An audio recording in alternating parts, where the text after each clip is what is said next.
Hi friends,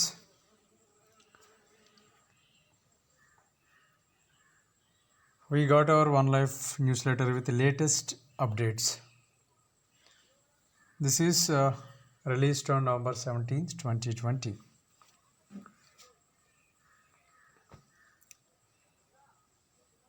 I am so excited because the things going around the world are positive about the crypto regulations and FATF recommendations. ప్రపంచవ్యాప్తంగా FATF స్టాండర్డ్స్ని అమలు చేయటానికి south Korea 2 రోజుల క్రితం announcement చేసింది. Dark coins అంటే KYC అంటే customer ఎవరైతే ఎక్స్చేంజ్కి వెళ్తున్నారో ఆ వ్యక్తి యొక్క వివరాలని పబ్లిక్కి తెలియచేయడానికి వీలుగా లేనటువంటి కాయిన్స్ ఏవి కూడా ఆ ఎక్స్చేంజెస్లో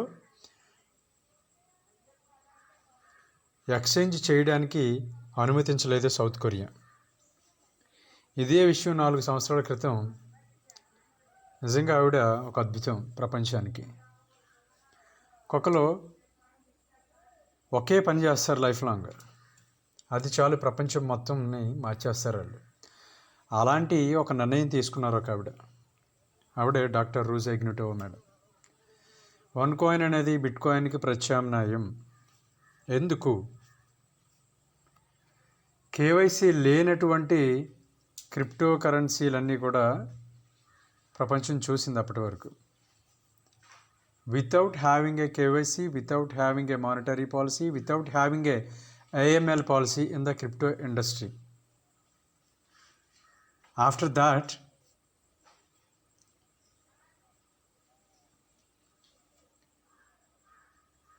they have started a new coin called OneCoin. ఈ OneCoin ప్రత్యేకతలు ఏంటి? Centralized block chain, KYC policy, AML policy, monetary policy. నేను ఇదివరకు ఒక వీడియో రిలీజ్ చేసిన. ఆ వీడియోలో FATF రూల్స్ ఏంటి, ఒక క్రిప్టో కరెన్సీ స్టేబుల్ కాయిన్గా గుర్తించబడాలి అంటే కండిషన్స్ ఏంటి, అదే coin stable coin global stable కాయిన్గా గుర్తించబడాలి, ప్రపంచంలో ప్రతి దేశంలో పేమెంట్ కోసం ఆ కాయిన్ని గ్లోబల్ స్టేబుల్ కాయిన్గా ఉపయోగించాలంటే కండిషన్స్ ఏంటి అనే విషయం నేను ఒక వీడియో చేశాను. G7 countries working on global stable coins అని. వాటిలో చెప్పిన అన్ని పాలసీలతో వన్ కాయిన్ని 4 సంవత్సరాల క్రితమే క్రియేట్ చేసినప్పుడు ఆవిడకే ఒక మాట, బిట్ కాయిన్కి ప్రత్యామ్నాయం వన్ కాయిన్ అని. అతి తొందరలో ప్రతి దేశం కూడా క్రిప్టో రెగ్యులేషన్స్ని డెవలప్ చేయడం స్టార్ట్ చేసి అమలు చేస్తుంది అని చెప్పేసి ఆవిడ అనౌన్స్ చేశారు.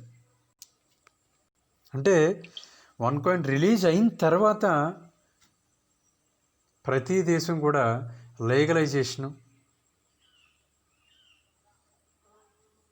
AML policy, KYC policy, monetary policy వీటిని ఎలా చట్టబద్ధం చేసుకోవాలి అనే విషయం ఎన్నోసార్లు ఎన్నో మీటింగ్స్, వాటికి అధ్యక్షత వహించినటువంటి ప్రముఖ వ్యక్తి Christine Lagarde madam, IMF chief.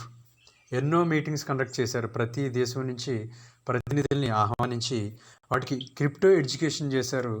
Crypto కరెన్సీల యొక్క, క్రిప్టో ఆస్తుల యొక్క విలువను ప్రతి దేశానికి తెలియజేసేలా ఎంతో శ్రమించారు ఆవిడ రిజైన్ చేసి తర్వాత యూరోపియన్ సెంట్రల్ బ్యాంకుకి CEOగా నియమితులైన తర్వాత IMFకి నెక్స్ట్ CEOగా చీఫ్గా క్రిస్టలినా జార్జియా మేడం గారు మళ్ళీ బాధ్యతలు స్వీకరించడం జరిగింది.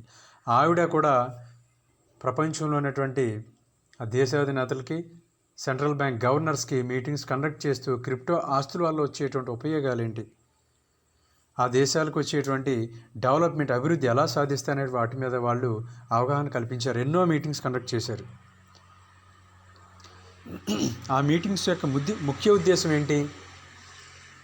ఏ క్రిప్టో కరెన్సీ అయినా సొసైటీకి హాని కలగకుండా ఉండేలాంటి కార్యకలాపాలలో ఉపయోగించే విధంగా రెగ్యులేట్ చేయాలనేది వాళ్ళ యొక్క ఎయిమ్. అంటే ప్రతి దేశం వాటిని చట్టబద్ధం చేయాలి, రెగ్యులేట్ చేయాలి.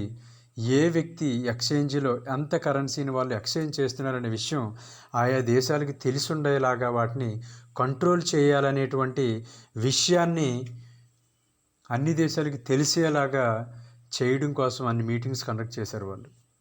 G20 సమావేశాల్లో కూడా వాటి యొక్క ప్రస్తావన తీసుకొచ్చారు. అవి ఎలా ఉండాలి, వాటిని ఎలా రెగ్యులేట్ చేసుకోవాలి అని చెప్పేసి వాళ్ళు డిస్కస్ చేయడం జరిగింది. చాలామందికి తెలిసిన విషయం ఫైనాన్షియల్ యాక్షన్ టాస్క్ ఫోర్సే వీటన్నిటిలోనూ కూడా ఫైనల్ డెసిషన్. ఎందుకంటే FATFలో 200 దేశాల సభ్యత్వం. అలాంటి FATF global crypto exchange rules అని గత సంవత్సరం జూన్ 21న G20 సమావేశాలు ముగిసిన తర్వాత కొన్ని రూల్స్ని ఫార్ములేట్ చేశారు. ప్రతి దేశానికి ఉపయోగపడే విధంగా క్రిప్టో కరెన్సీని రెగ్యులేట్ చేయాలని. వాటిని అమలు చేయడానికి 1 సంవత్సర కాలం ఇచ్చారు. కాకపోతే కరోనా వల్ల చాలా విషయాలు పోస్ట్పోన్ అవడం జరిగింది. కాబట్టి మొట్టమొదటిసారిగా సౌత్ కొరియా 2 రోజుల క్రితం డార్క్ కాయిన్స్ అనేవి FATF రూల్స్ ప్రకారంగా ఎక్స్చేంజ్ చేయబడవు మా ఎక్స్చేంజ్లో అని వాటిని డీలిస్ట్ చేసింది. వేటికైతే KYC policy, AML policy, monetary policy ఉండనివి కొనసాగబడవు ఎక్స్చేంజ్లో అని ఆ తీసుకున్న నిర్ణయం. ఎందుకంటే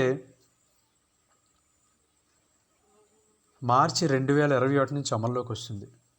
ఈ విషయం చాలామందికి తెలిసి ఉండొచ్చు.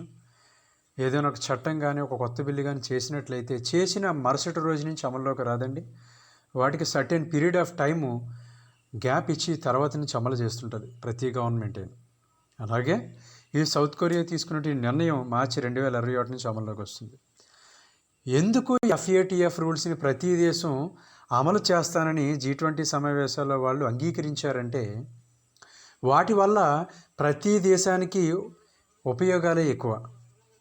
వాటిని రెగ్యులేట్ చేయకపోతే వచ్చే నష్టాలు చాలా ఎక్కువ. టెర్రరిస్టులు వాటిని ఎక్కువగా ఉపయోగిస్తున్నారు. అలాగే వెపన్స్ని బిట్కాయిన్ల ద్వారాను, ఇథేరియం కాయిన్ ద్వారా, KYC లేని ఏ డార్క్ కాయిన్స్ ద్వారా అయినా వాళ్ళు వెపన్స్ని కొనుగోలు చేసి సమాజాన్ని నాశనం చేయడానికి ఉపయోగిస్తున్నారు. ఎవరైతే వ్యక్తి ఆ కార్యకలాపాలు చేస్తుంటారో ఆ డార్క్ కాయిన్స్ ద్వారా వాళ్ళ సీక్రెట్లు అనేవి తెలియవు కాబట్టి వాళ్ళు అవన్నీ చేస్తున్నారు. ఏదైనా సమాజ అభివృద్ధికి, భావితరాల అభివృద్ధికి ఉపయోగపడేదైనా ఏ ప్రభుత్వాధినేత అయినా, ఏ సెంట్రల్ బ్యాంక్ గవర్నర్స్ అయినా ఆమోదిస్తారు. సమాజంలో అందరికి ఉపయోగపడేవి. వాటికి హాని కలిగించే విధంగా అతి కొద్ది మంది మాత్రమే సీక్రెట్గా వాటిని చెడు కార్యకలాపాలకు ఉపయోగిస్తున్నట్లయితే సమాజ వినాశనం, ప్రపంచ నాశనం జరుగుతుంది. కాబట్టి అందరూ వాటిని అమలు చేస్తాననేటువంటి ఫైల్ మీద సంతకం చేశారు. కాబట్టి ఇవాళ సౌత్ కొరియా అనౌన్స్ చేసింది.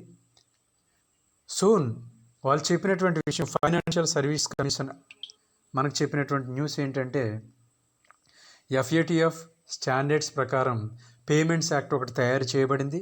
వాటి మీద కూడా నేను ఒక వీడియో చేశాను. ఆ యాక్ట్ని ప్రతి దేశం కూడా అమలు చేస్తుంది.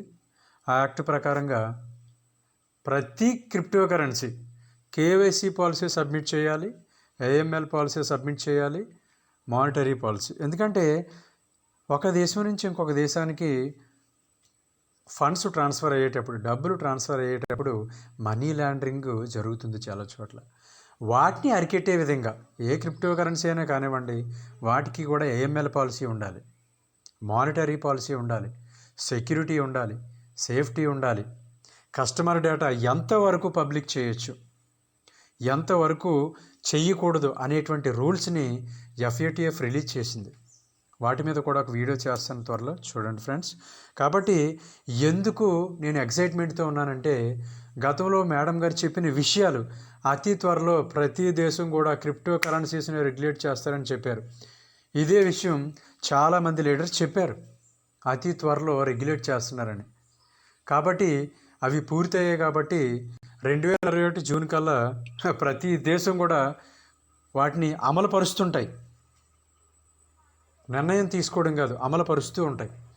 ఇప్పుడు సౌత్ కొరియా 2 రోజుల క్రితం నిర్ణయం తీసుకుంటే మార్చి నుంచి అది అమల్లోకి వస్తుంది. In the same manner half of the time అయ్యేసరికి 2021 6th మంత్ రన్నింగ్కి all dark coins will be seized out from the exchanges.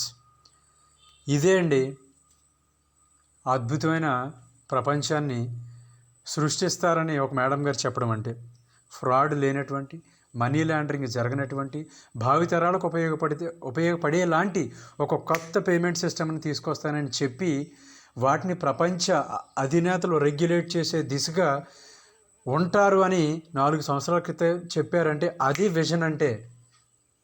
ఎందుకంటే వీటిలో కేటగిరీస్ ఉన్నాయి. I'm not just simply joking, ఏదో సింపుల్గా స్టేట్మెంట్ చెప్పట్లేదు.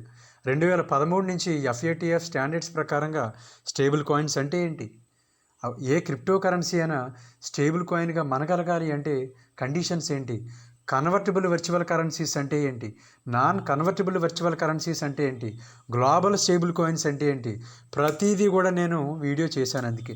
ఎందుకంటే ఎంత జరుగుతుంది 2013 నుంచి కూడా.